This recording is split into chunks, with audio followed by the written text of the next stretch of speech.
Hola.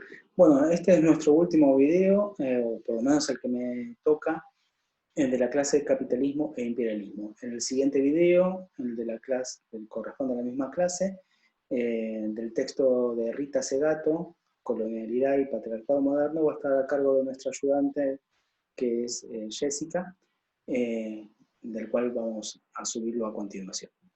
Bueno, paso a compartir pantalla.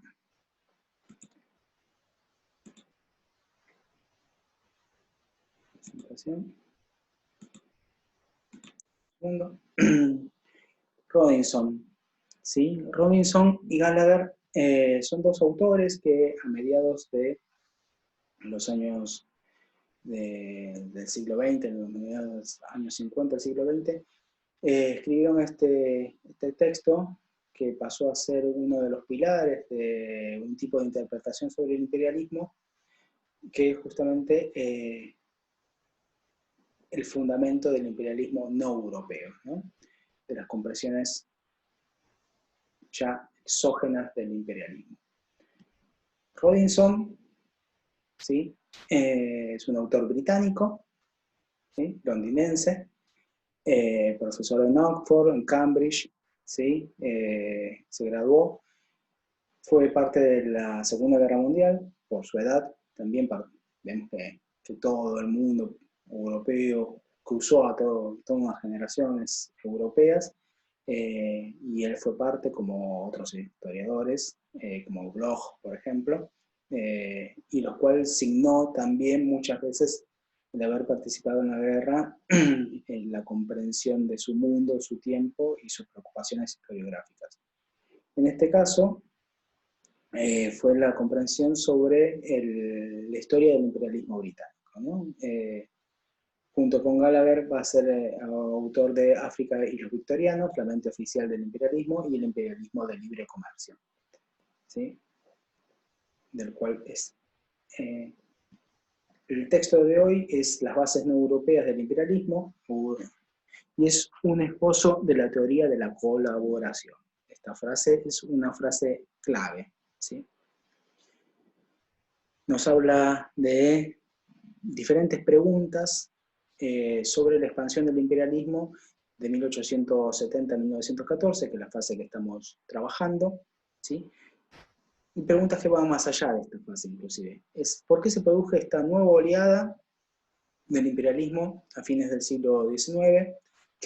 ¿Cuál es su relación con la etapa anterior de la expansión europea, de que trabajamos la clase pasada, que es la expansión europea del siglo XVI? ¿Sí? Si hay algún vínculo de continuidad o es una ruptura, y cuál es el significado de esa colonización respecto a la descolonización que se va a vivir en el mundo, sobre todo en el tercer mundo, luego de la posguerra. Cuando hablamos de la posguerra, estamos haciendo referencia historiográficamente siempre a la Segunda Guerra Mundial, y al mundo que se abre a partir de 1945, centralmente hasta los años 70, ¿sí?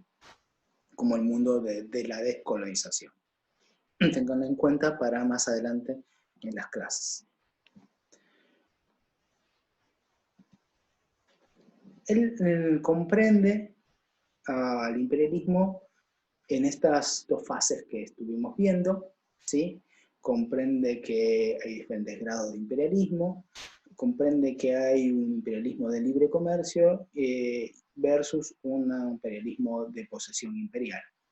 Pero para poder llegar a esta distinción, él hace un análisis crítico de las otras corrientes historiográficas sobre el imperialismo y las divide en dos grandes teorías. Las teorías eurocéntricas, ¿sí? Que se enfocan a partir del mundo industrializado, como el imperialismo como un producto necesario de este mundo industrializado, en su comprensión tanto económica, como es la que podíamos ver con Rosa Luxemburgo, con Hobson o con Lenin, ¿sí?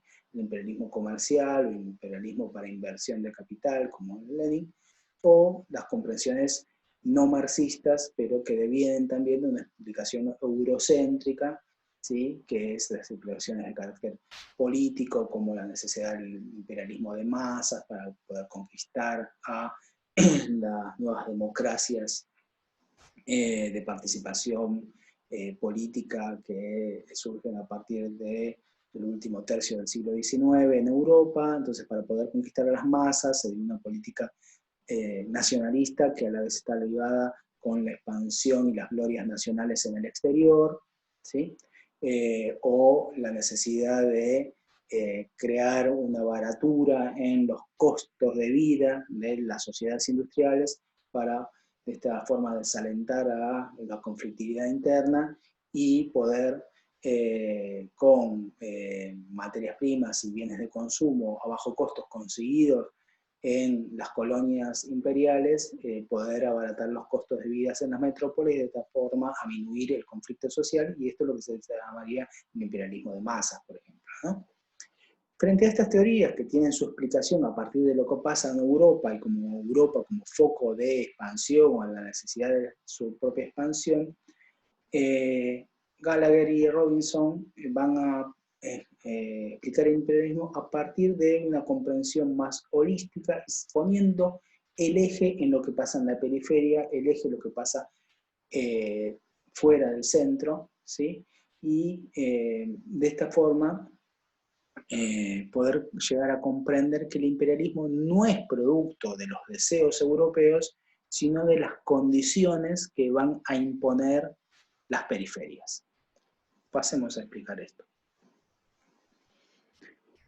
El análisis del imperialismo, por tanto, de la colonización y luego lo que va a ser la descolonización, va teniendo en cuenta necesariamente la importancia del factor, y esto es la clave de la explicación del autor, y lo cual a nosotros nos sirve mucho para comprender a la propia sociedad asiática, y centralmente a la élite asiática, que va a ser esta idea del colaborador, el factor colaboracionista, que es el centro de la teoría o de esta interpretación de Robinson para justificar, en cierta forma, no deja de ser un British, la necesidad imperial y la expansión imperial, ¿sí?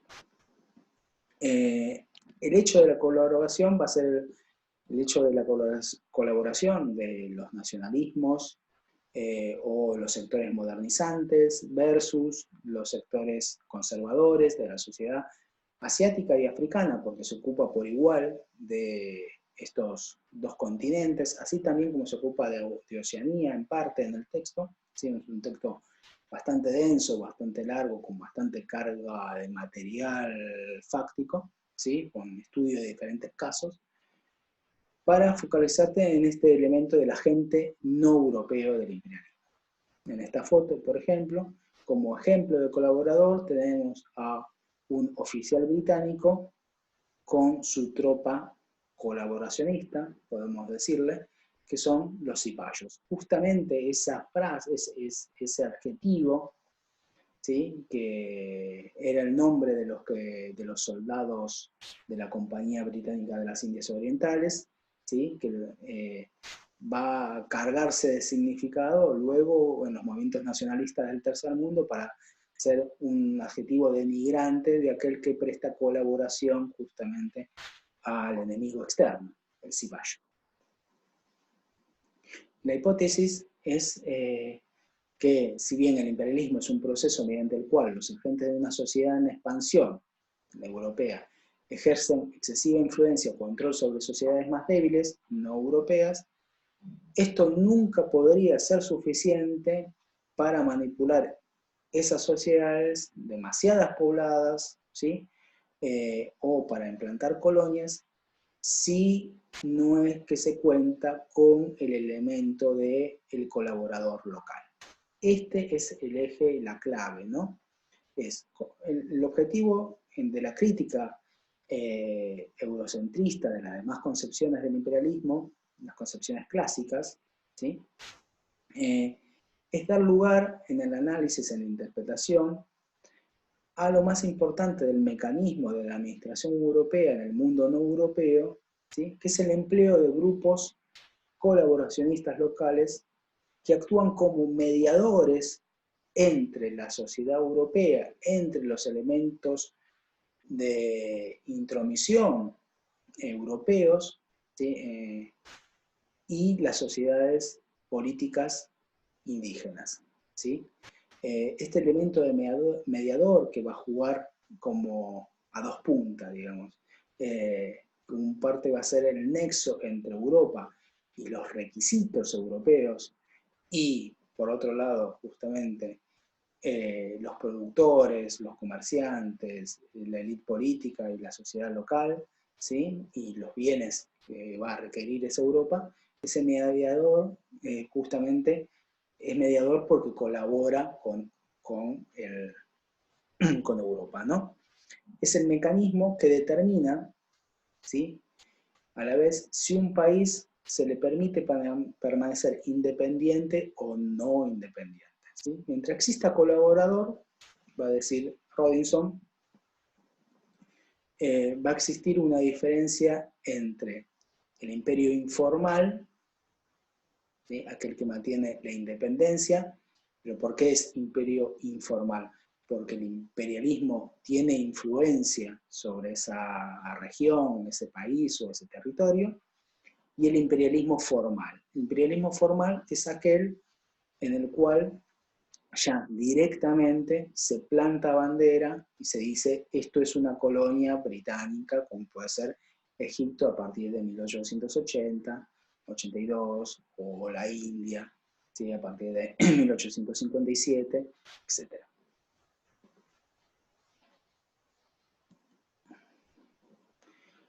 Por tanto, ¿cuáles son los factores necesarios para el imperialismo?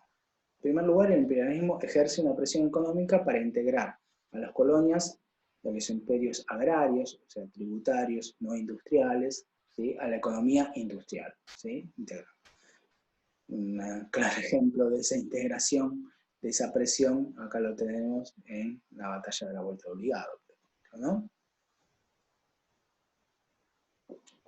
La intención estratégica de asegurar territorios para su provecho y evitar otras potencias lo disfruten, es algo, este elemento que ya lo venimos trabajando con otros autores y otros pensadores, en este aspecto coincide, ¿sí?, con Lenin, con Rosa Luxemburgo, etc.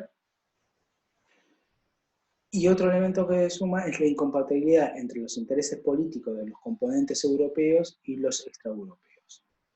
Cuando dejan de coincidir, lo que decía anteriormente, cuando dejan de coincidir, ¿sí?, los intereses europeos con los intereses locales, es que surge un nuevo componente colaboracionista o de resistencia local que da lugar al imperio. El mecanismo de colaboración, ¿sí?, es el que reemplaza la necesidad del imperialismo, de la metrópolis, digamos Londres, por bien al caso, de tener que imponer con todo el gasto que significa, ¿sí?, en territorio colonial, eso, una administración propiamente proveniente de Londres, ¿sí? Construir una colonia requiere necesariamente, en primer lugar, tener el monopolio legítimo del uso de la fuerza, digamos, ¿no? O sea, nosotros dominamos porque nosotros tenemos el poder de fuego. Pero a la vez estamos obligados a administrar, ¿sí?, lo que implica toda una burocracia. Todo esto es un gasto, ¿sí?, es un gasto. Que para el caso del estudio que desarrolla Robinson, que es centralmente los intereses de Gran Bretaña, acordémonos que estamos hablando de una potencia que, aunque fue la primera en desarrollar el capitalismo y en tener la potencia mercantil y marítima más importante, es una potencia que viene en decadencia y viene retrocediendo frente a Alemania y frente a Estados Unidos, ¿sí? Por tanto, es una potencia que va a buscar reducir costos, ¿sí? Y por tanto, el mecanismo que va a tratar constantemente de llevar adelante es una colonización, o sea, que se promueven sus intereses comerciales, de vinculación económica, de dominar los mercados de materias primas y de inversión, pero sin tener que intervenir políticamente, sin tener que intervenir militarmente, sin tener que imponer una administración, un ejército, etcétera, etcétera, etcétera, ¿no? Y para esto es necesario esta figura que veníamos hablando del colaborador. Y esto es justamente el imperialismo de libre cambio, o la fase externa, el imperio informal, ¿no? Es cuando la sociedad industrial acuerda con las élites locales beneficios de colaboración mutuos, tanto económicos como comerciales, como políticos, ¿no? Porque pues la gente colaboradora ve en Europa una oportunidad para reforzar, ¿qué cosa? Su dominio local, ¿sí? Su impronta sobre la sociedad tradicional, o si no es justamente el colaborador aquel que domina esa sociedad, poder a través de los europeos tener, por ejemplo, rifles, armas de fuego, ¿sí? Para desbancar, destronar, ¿sí? A aquel que domina esa sociedad local e imponerse y tener el dominio político. Ahora bien, ser dependiente, por tanto, ¿sí? Y establecerse como colaborador de los intereses externos también, ¿no? Entonces, acá necesariamente el colaborador no es tan solo un enajenado, digamos, no traiciona, sino que está actuando en sus propios intereses, ¿sí? Está actuando en sus intereses de mantenerse con el dominio local, ¿sí? No poder confrontar necesariamente, ni siquiera necesariamente tener que confrontar, conseguir tener que confrontar con el dominio externo, porque el dominio externo le es funcional a sus intereses de dominio local, ¿sí? Pensemos claramente en, por ejemplo, lo que se da en las islas del sudeste asiático, donde muchos reyes de bahía obtienen del comercio con los europeos una cantidad de bienes que antes no tenían o eran restringidos, y a la vez obtienen centralmente bienes industriales, ¿sí? Que antes no tenían, centralmente armas de fuego, que les permite expandir sus dominios a otras islas, ¿sí? Acá vemos una unidad de intereses. Los europeos obtienen, por ejemplo, los holandeses o los portugueses obtienen las materias primas, en este caso las especies, a cambio de bienes industriales, ¿sí? Pero el problema, ¿sí?, que vamos a ver es que, por definición, esta colaboración, que el colaborador busca obtener un beneficio defendiendo su posición o adquiriendo una nueva posición, termina, ¿sí?, trastocando las relaciones internas de esa sociedad a la llegada de los europeos. O sea, la intromisión del capitalismo en su fase imperialista va a terminar, queriendo o no queriendo, trastocando las relaciones sociales de producción y, por tanto, las relaciones de dominio, las relaciones políticas, inclusive el orden de pensamiento, o sea, la cosmovisión de esas sociedades tradicionales.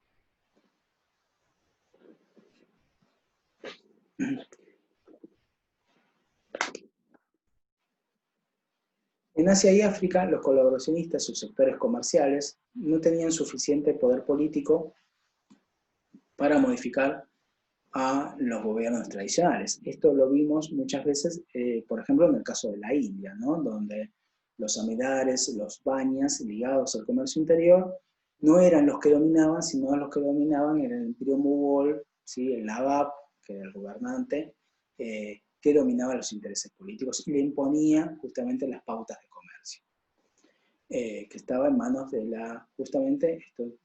en manos de la aristocracia terrateniente local. La aristocracia terrateniente solía colaborar en su beneficio y, en la medida de sus intereses, en la sociedad tradicional lo permitía. Podía ser un colaborador o podía no serlo, ¿sí? Pero justamente como era el sector dominante y sus intereses no eran los intereses del comercio exterior, sino los intereses tradicionales, locales, no necesariamente tenía que colaborar. Pero lo que se dio justamente entre el siglo XV y el siglo XVII, a mediados del siglo XVII, es que los intereses todavía, los que predominaban eran los de la élite aristocrática terrateniente. Y por tanto, el comercio exterior le era funcional y no le trastocaba sus intereses. Ahora bien, las exigencias de la colonia, de las potencias industriales, con los requisitos de apertura colonial, la apertura comercial y apertura justamente la modernización, va a implicar que los colaboradores internos generen un creciente rechazo en la sociedad tradicional, ¿sí? Muchas veces eso va a producir xenofobia, y esto podemos poner claramente un ejemplo histórico, que es la rebelión Taiping en el sur de China, que nada más ni nada menos el sur de China es el lugar donde el comercio exterior justamente estaba volcado a los intereses de Macao y de Hong Kong, que eran los intereses de las colonias británicas, portuguesas, estadounidenses, etcétera, de penetración también a través del opio de los intereses imperialistas, ¿no? Y con todo el trastocamiento de las relaciones sociales que va a producir eso, lo que va a terminar afectando a la aristocracia terrateniente y al propio colaborador. ¿Sí? Y dice, justamente, cuando colapsan las redes de colaboración, las potencias europeas optan por la ocupación y el dominio colonial. Esto, volvemos a lo que decíamos antes.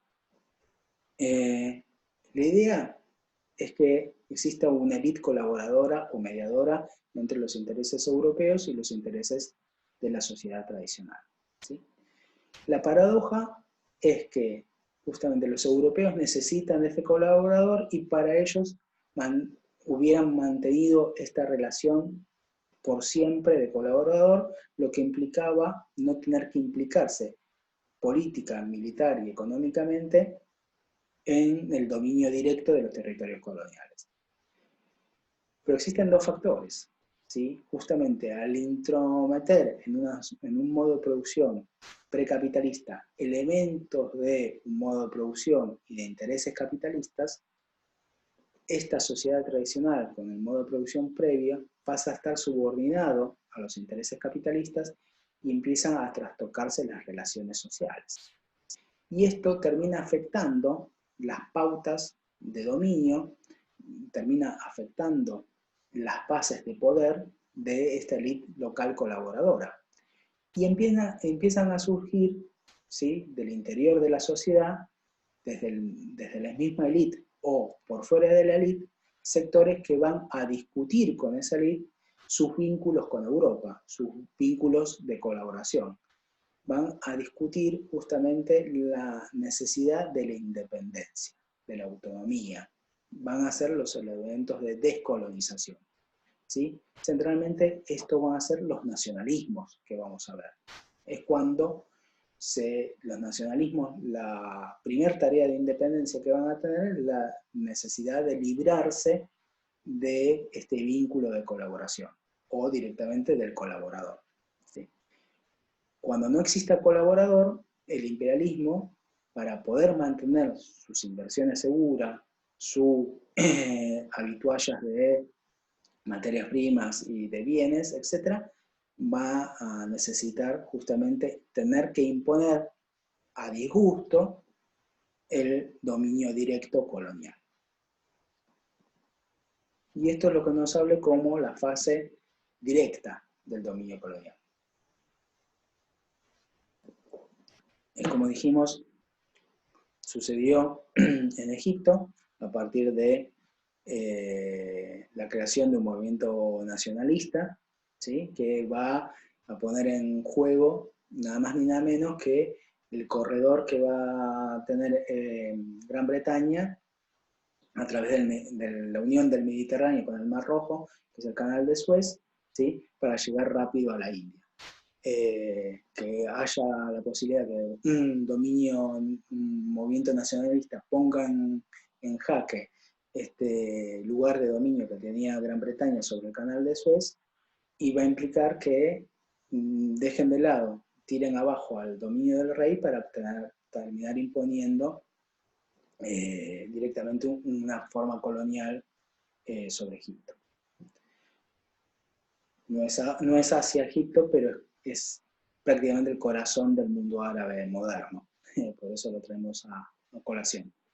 El compromiso de la metrópoli con el dominio colonial era limitado en cuanto a recursos y esfuerzo, y se precisaba justamente la colaboración nativa. El orden de prioridades de la colonia era, primero, el control social y luego el desarrollo económico. Esto lo vamos a ver en el conjunto. ¿Por qué? Porque si no se tiene el control social, justamente, no se puede desarrollar la economía. El control social lo tenía el colaborador, ¿sí? Ahora bien, cuando no lo tiene, se ve el requisito de tener que imponerse, ¿sí?, por mano militar.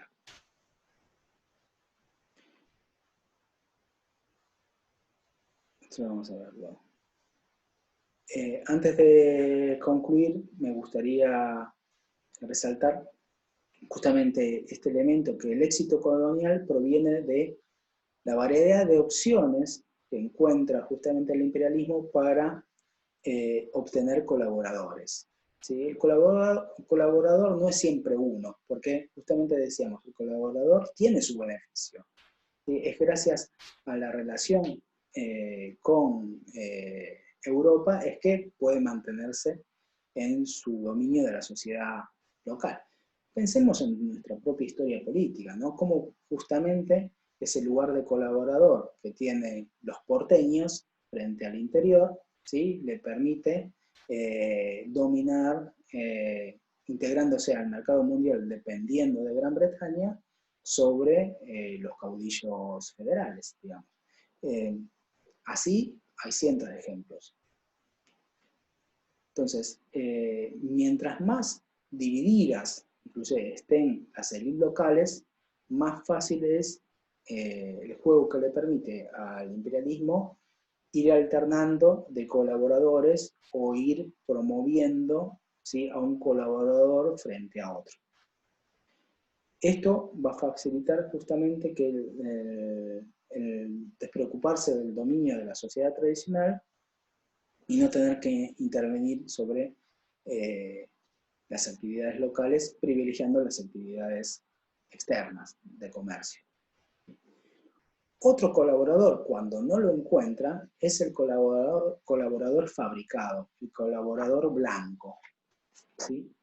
Este colaborador prefabricado es aquel que es enviado de la metrópolis como colonizador. Es una forma de imperialismo que es la colonización por suplantación de población. Es cuando el imperialismo no le interesa establecer una relación de colaboración por prejuicios peyorativos, por la imposibilidad directa de establecer, justamente por el nivel de rebelión que tiene la población local, o no creerlo en un grado de civilización disponible. Por ejemplo, pensemos en Nueva Zelanda, pensemos en África, pensemos en Sudáfrica, pensemos en Israel, cómo desde la metrópolis, ¿sí?, se envían colonizadores que suplantan a la población local y imponen directamente una dependencia de esa región hacia la metrópolis.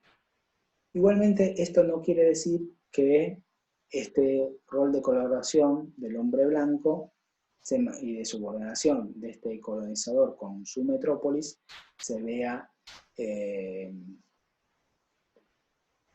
inmutable a través del tiempo, digamos. Puede pasar dos cosas. Uno es que justamente, como pasó con los colonos estadounidenses en América, se independicen, ¿sí?,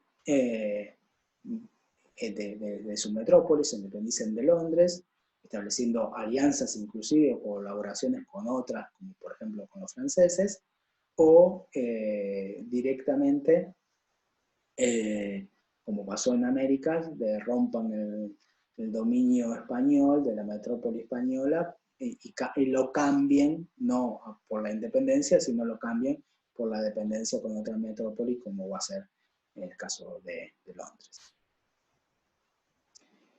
Como conclusión, justamente la teoría del colaboracionista, la teoría de la colaboración que realiza Robinson y Gallagher, centralmente Robinson en este texto, plantea que el imperialismo, desde su etapa externa, o sea, de su fase informal, hasta la descolonización, a partir de los 1945, estaba determinado por los sistemas nativos de colaboración, los mediadores entre Asia, África y Europa. Y estos respondían funcionalmente a la política afroasiática antes que a la economía o a la política europea. ¿Sí? O sea, lo que plantea es que existió imperialismo también por un requisito europeo, pero lo que hacía depender que un país sea formalmente colonizado a informalmente colonizado, o sea, que sea India o que sea América Latina, dependía justamente de la eficacia del vínculo del colaborador para mantener las relaciones de dominio sobre la ciudad tradicional y los vínculos y la complementariedad con la metrópolis. Bueno, hasta acá llegamos. Espero que se haya entendido el conjunto de textos que estuvimos trabajando en estos videos. Y les reitero, tienen los canales a disposición, tanto el foro del campus virtual como el grupo de Facebook, para hacernos llegar así sus propuestas, sus dudas, sus interrogantes, sus cuestiones, o todo lo que les surja y le vaya surgiendo a medida que avancen con la materia. Hasta pronto.